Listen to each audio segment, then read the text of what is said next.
Tattoo ചെയ്തായിരുന്നു ഇവിടെ ഇവിടെ എന്താണ് ടാറ്റു ചെയ്തായിരുന്നു.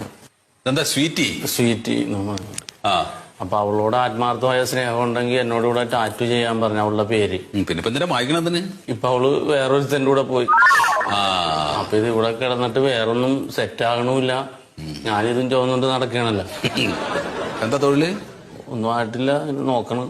ഏ തൊഴിൽ വീതിയൊക്കെ വെച്ച് അപേക്ഷയൊക്കെ ഇവിടെ ഉണ്ട്, ഒന്നും ആയിട്ടില്ല. അപ്പൊ അതാണ് പണി. ഇവിടെ ഞാൻ എന്റെ ഇവിടെ അടയ്ക്കാൻ പൈസ ഉണ്ട് നിങ്ങളുടെ കയ്യില്? ഇത്രയും പൈസ ബുദ്ധിമുട്ടാണ് സാറ്. ആ എന്നാ പിന്നെ ഒരു കാര്യം ചെയ്യാം.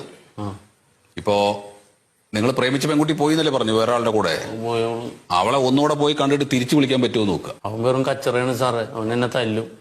എന്നാ പിന്നെ വേറൊരു വഴിയുണ്ട്. സ്വീറ്റി എന്ന് പറയുന്ന ഒരു പെണ്ണിനെ പോയിട്ട് കല്യാണം കഴിക്കുക. അത് നടക്കൂല സാറേ. ഞാൻ ഇവളെ കൂടി ഫേസ്ബുക്കിലോ അവിടെ ഇവിടെയൊക്കെ ലോകം മുഴുവൻ അറിയാം ഇവളെ കൂടി തൂങ്ങി നടന്നത്.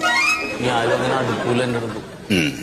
എന്നാ പിന്നെ ഏതെങ്കിലും ഒരു പെൺകുട്ടിയെ കല്യാണം കഴിച്ചിട്ട് ആ പെൺകുട്ടിയെ സ്വീറ്റിന്ന് വിളിച്ചാ പോരെ?